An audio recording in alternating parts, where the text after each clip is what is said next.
আল্লামা আহমদ শফিকে মুরব্বী পাওয়া, নূর হোসেন কাসিম হাফিজাল্লাহকে মুরব্বী পাওয়া, এটার জন্য কপাল লাগে। তোর দুর্ভাগ্য, তুই উস্তাদ পাইছস আর আমির পাইছস ওয়াসিফের মতো সন্ত্রাসীকে। কপাল ভালো থাকলে মাওলানা জুবাইর সাহেব মুরব্বী হইতেন, কপাল ভালো থাকলে মুফতি আব্দুল মালিক সাহেব মুরব্বী হইতেন, কপাল ভালো থাকলে আল্লামা আহমদ শফি বাবনগরী মুরব্বী হইতেন, কপাল ভালো থাকলে আল্লামা আব্দুল কুদ্দুস হাফিজাহুল্লাহ মুরব্বী হইতেন। অথচ তোর মুরব্বী এরতেজা একজন জুয়ারি, ক্রিকেটের জুয়ারি এরতেজা তোদের মুরব্বী। লজ্জা থাকার কথা। আমাদেরকে বলো জাকাত খায় আমরা বড় হইছি। আরে কুলাঙ্গার, জাকাত একটা বৈধ খাবার, আল্লাহ অনুমোদন দিয়েছেন, ওই জাকাত খাই। তুই মূর্ত এরতেজার অনুসরণ করিস, সে খায় সুদ, সে করে জুয়া খেলা। এই জুয়ারিদের অনুসরণ করা করবে।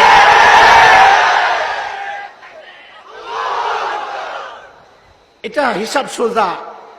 ভালো ওস্তাদ আর ভালো শিক্ষক, ভালো পীর পাওয়ার জন্য কপাল লাগে। তুমি ভণ্ড, আল্লাহ তোমার পীর বানাইছে দেওয়ানবাগিরে। তোমার দিল খারাপ, তোমার পীর মাইজবান্ডারি। আল্লাহ তাআলা আমাদেরকে কবুল করেছেন। আমাদের পীর আল্লামা আহমদ শফি, আমাদের পীর ঢালকানগর হযরত, যাদেরকে দেখলে আখিরাতের কথা মনে পড়ে। হযরতে আব্দুল্লাহ ইবনে আব্বাস রাদিয়াল্লাহু তাআলা আনহুমা বর্ণনা, কিলা ইয়া রাসূলুল্লাহ, রাসূলকে জিজ্ঞেস করা হয়েছে, আইয়ু জুলাসাইনা খাইর, ইয়া রাসূলুল্লাহ, কার সাথে আমরা উঠা বসা করব? তো রাসূল কি বলেছেন? মান যাকারাকুমুল্লাহ রুয়াতুহু, যারে দেখলে আল্লাহর কথা মনে পড়ে। আল্লাহর নবী বলেছেন, ওয়া যাদাকুম ফি ইলমিকুম মানতিকুহু, যিনি কথা বললে তোমার জ্ঞান সমৃদ্ধ হয়, তার কাছে যাইবা। মূর্খের কাছে গেলে কিসের জ্ঞান সমৃদ্ধ হবে বলেন? শেষ কথা নবী বলেছেন, ওয়া যাকারাকুম, এবং তোমাকে আখিরাত বিল আখিরাত, তোমাকে আখিরাতের কথা মনে করায় দেয় আমালুহু, যার আমল দেখলে তোমার আখিরাতের কথা মনে পড়ে। জুয়ারির দেখলে আখিরাতের কথা মনে পড়বে কোত্থেকে? এই জন্য আবারও বলেন আলহামদুলিল্লাহ। এটা কিসের আলহামদুলিল্লাহ? আমাদের বুজুর্গদেরকে আমরা মুরব্বী হিসাবে পাইছি, কাউয়ারে পাইনি। নবীর ওয়ারিসদেরকে পাইছি, কাউয়ারে পাইনি। দোস্ত, আয়াত পড়েছিলাম সূরা হাশর, ইয়া আইয়ুহাল্লাযীনা আমানুত্তাকুল্লাহ ওয়াল তানজুর নাফসুম মা কদ্দামাত লিগাদিন ওয়াত্তাকুল্লাহ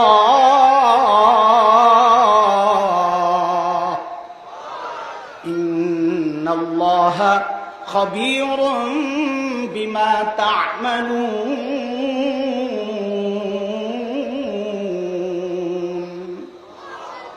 হযরত একটা হাদিস পড়েছিলেন, হযরতের বয়ান থেকে আমি কথা আগাইতেছিলাম। নতুন কোনো বয়ানের জরুরত নাই।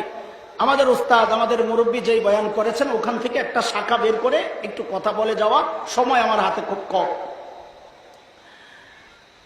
হযরত বলেছেন, জীবনের মূল্যায়ন করার জন্য একটা হাদিস পড়েছিলেন, ইগতানিম খামসান ক্বাবলা খামস, হায়াতাকা ক্বাবলা মাউতিক, ওয়া শাবাবাকা ক্বাবলা হারামিক, ওয়া সিহহাতাকা ক্বাবলা সুকমিক, ওয়া গিনাকা ক্বাবলা ফাকরিক, ওয়া ফারাগাকা ক্বাবলা শুগলিক, আও কামা ক্বালা আলাইহিস সালাতু ওয়াস সালাম।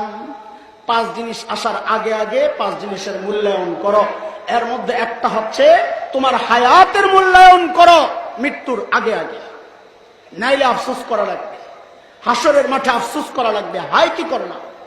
যদি সময় থাকে ওই হাসরের মাঠের কিছু আফসোসের আয়াত শোনাবো ইনশাআল্লাহ, না থাকলে নাই।